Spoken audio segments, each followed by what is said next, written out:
When a narcissistic woman enters a period of no contact, she rarely experiences it the way a healthy, emotionally mature person would. In her mind, silence is not a boundary but a tool, something she believes she can use to provoke a reaction from you. She expects that the distance will stir anxiety, confusion, and a sense of loss within you. And she counts on that emotional turbulence to make you reach out first. This expectation is rooted in her psychological makeup, where validation is oxygen and control is the only real measure of security. So, the moment communication stops, she projects her own inner instability onto you. She assumes you must be feeling the same discomfort she would feel if she were being ignored. From that perspective, she convinces herself that you will inevitably chase after her. The silence, in her view, isn't the end of a conflict or the beginning of a healing process. It's bait. It's a test she believes you will fail because she expects you to behave in alignment with the role she has assigned you, the person who soothes her ego, feeds her sense of importance, and reinforces her belief that she is desired above all else. What's important to understand is that this expectation doesn't come from confidence. It comes from a fragile inner world where abandonment is feared, yet attachment is exploited. The narcissistic woman anticipates your pursuit, not because she thinks highly of herself, but because she cannot fathom the idea that someone would choose peace over her chaos. She imagines that your emotional dependence mirrors her need for constant admiration. She imagines that you are replaying old conversations, worrying about her opinions, and analyzing every detail, trying to understand where you went wrong. And in that imagined scenario, she gives herself the victory long before you even speak.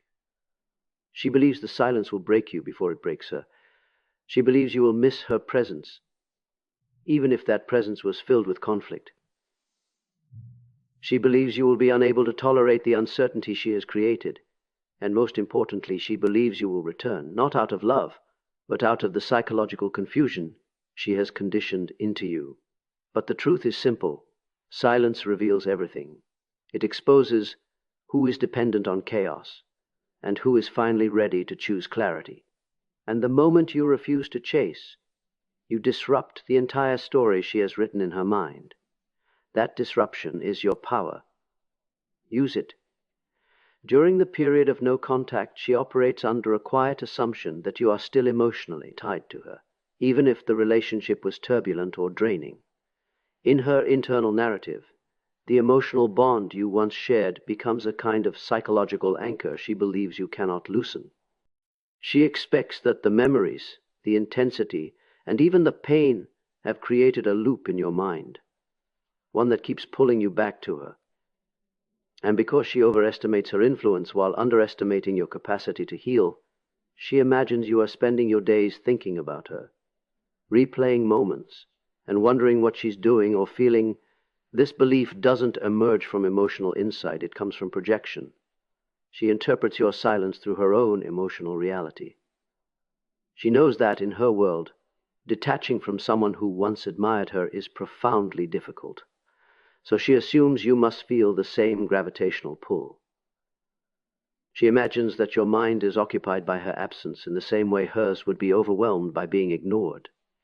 In this projection, she turns you into a reflection of herself, a person who remains psychologically invested long after contact ends.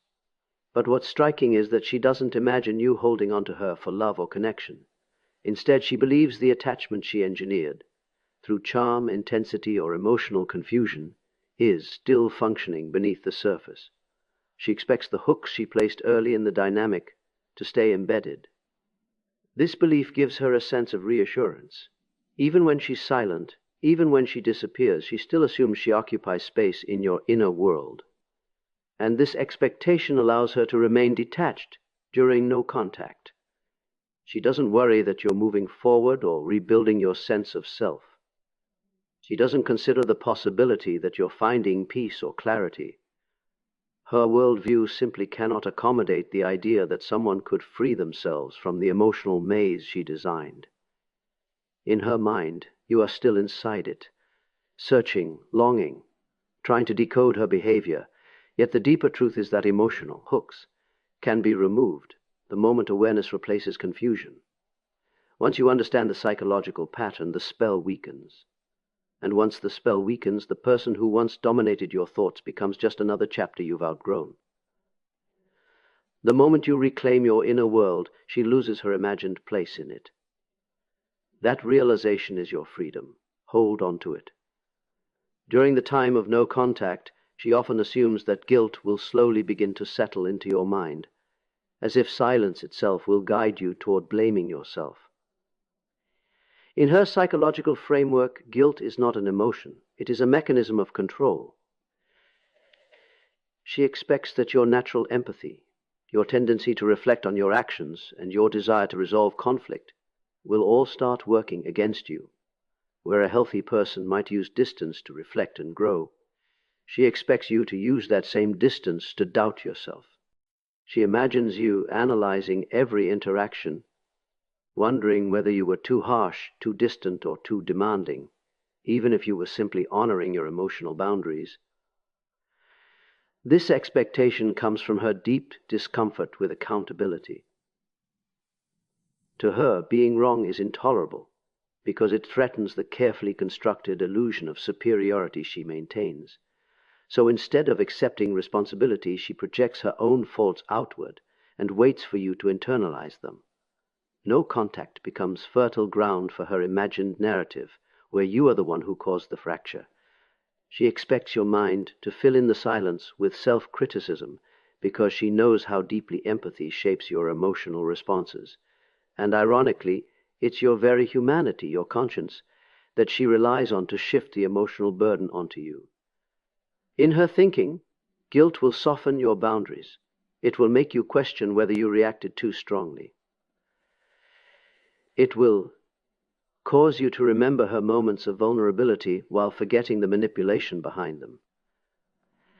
She believes guilt will create a longing for reconciliation, one that overrides your logical awareness of how the dynamic actually harmed you. And she trusts that this emotional imbalance will eventually lead you back to her, ready to apologize, ready to repair, ready to absorb the responsibility she refuses to examine within herself. But guilt, when examined honestly, reveals its true shape. Most of the time, it isn't a signal that you did something wrong. It's a sign that you care deeply, perhaps too deeply for someone who exploited that care. And once you recognize that, the entire emotional structure collapses. The guilt was never yours. It was placed on you, slowly and subtly, through manipulation disguised as intimacy. When you stop carrying emotions that were never meant for you, you reclaim your clarity, and clarity is the beginning of liberation. In the quiet space created by no contact, she often holds a firm belief that your emotional availability remains untouched. Even in her absence, even in her silence, she imagines that you are still positioned exactly where she left you, open, waiting, and holding space for her return. This expectation is not rooted in genuine understanding of your inner life. It comes from a psychological worldview, where others exist as extensions of her own needs. She assumes that your loyalty is fixed, that your emotional investment is constant, and that your life will simply pause while she sorts through her shifting moods and priorities. What makes this belief so striking is how deeply it contrasts with reality. Emotional availability is not a permanent fixture. It evolves with clarity, with boundaries, and with experience. Yet, in her perception, the connection you once shared is frozen in time. She imagines that you remain accessible not because of love, but because she sees your empathy as something she can activate at will. In her mind, you are like a book she can put down and pick up again whenever it suits her. She doesn't consider that you might grow, shift, or awaken in the silence she created. This expectation reflects her underlying sense of entitlement, an unconscious conviction that people do not move on from her. She assumes your emotional world will circle back to her, regardless of how she treated you or how little she invested in your well-being. And because she equates attention with possession, she imagines that any past affection guarantees permanent availability. But the deeper psychological root of this expectation lies in her inability to imagine others as autonomous beings. She cannot grasp that someone might reclaim their energy, rebuild their identity, or redistribute their emotional focus elsewhere. She does not foresee you rediscovering yourself in the absence of her influence. This is why the silence is so powerful. It disrupts the fantasy she relies on. As you hold firm in no contact, something begins to shift. Your emotional availability no longer flows outward, but begins to return to you. You start noticing the weight you carried, the imbalance you normalized, and the peace that emerges once the noise fades. And the moment you realize that your emotional life belongs to you alone, her imagined power over it begins to dissolve. When you choose yourself over the expectation of being endlessly available, you reclaim the part of your spirit she never thought you would discover again. During no contact, she carries a quiet confidence, almost a certainty, that you will be the one to break the silence first. Not because she believes you are weak, but because she assumes your empathy will eventually override your boundaries. In her mind, the emotional discomfort created by distance is something you will try to resolve long before she ever feels compelled to. She trusts that your desire for clarity, harmony, or closure will push you into reaching out, even if doing so contradicts your own healing. This expectation is built on the psychological pattern she has observed in you, that you care, that you reflect, that you take responsibility, and she believes these qualities can be turned into leverage. Her worldview is structured around the assumption that other people will manage the emotional labor she refuses to acknowledge.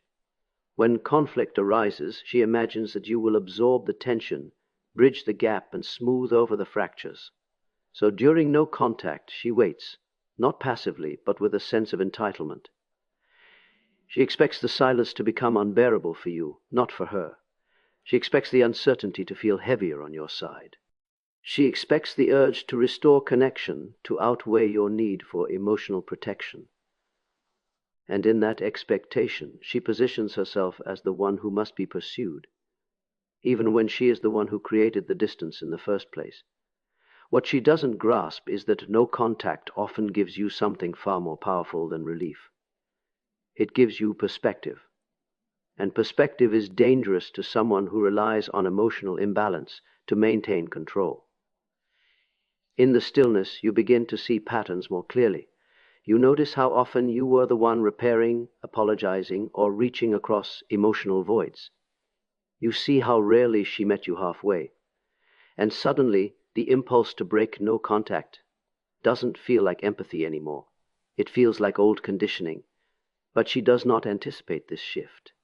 She does not imagine that silence could strengthen you rather than weaken you. She expects the old script to play out. You feel the tension. You move first, she regains power. Yet healing rewrites that script. Healing makes silence your ally rather than your burden.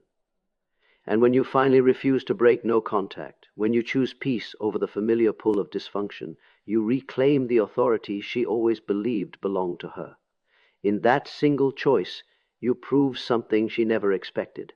You can walk away from the very chaos she counted on to keep you close. In the silent stretch of no contact, she often nurtures a very specific expectation. Not only that you will return, but that you will come back in a softened, more accommodating form. She imagines that the distance will reshape you in her favor, that the discomfort of separation will make you more compliant, more forgiving, and more willing to overlook the behavior that once wounded you. In her psychological world, the absence is supposed to humble you, not her.